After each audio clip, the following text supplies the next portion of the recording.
I make lots of visits to schools, especially to primary schools, and I always leave plenty of room for questions and answers at the end.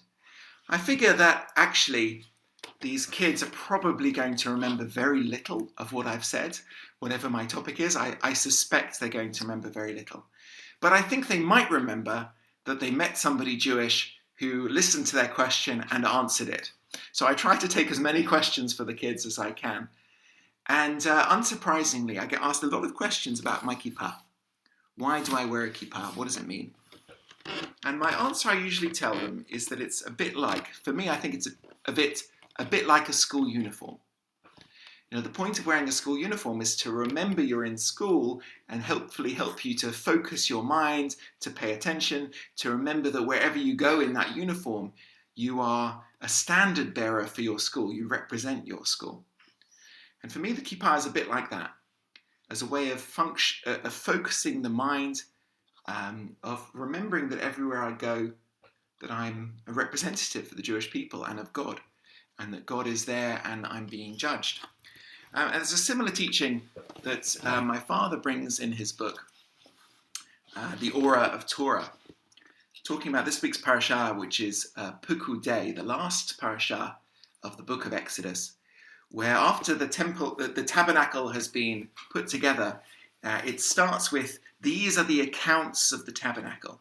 Ele Pekudei HaMishkan. These are the accounts of the Mishkan. And it gives a list of everything that went into the construction of it.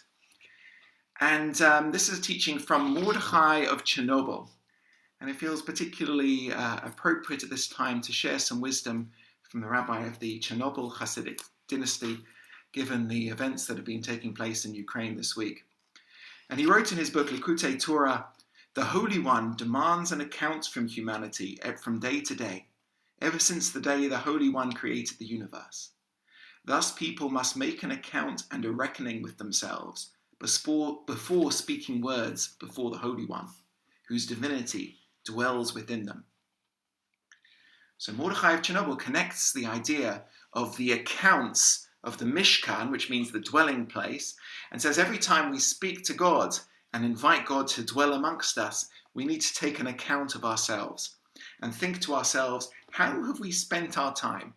If we, the Mishkan is listed out all the stuff that went in it, we should ask ourselves, what is the stuff that has gone into our day when we stand in front of God and we pray? What have we done? How have we used our time? How would we account for ourselves before God? And hopefully that will help us to use our time better, to focus more, and to remember that everywhere we go, whether you wear a kippah or not, that God is there and that we are being held accountable.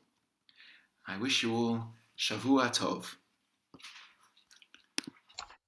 One question that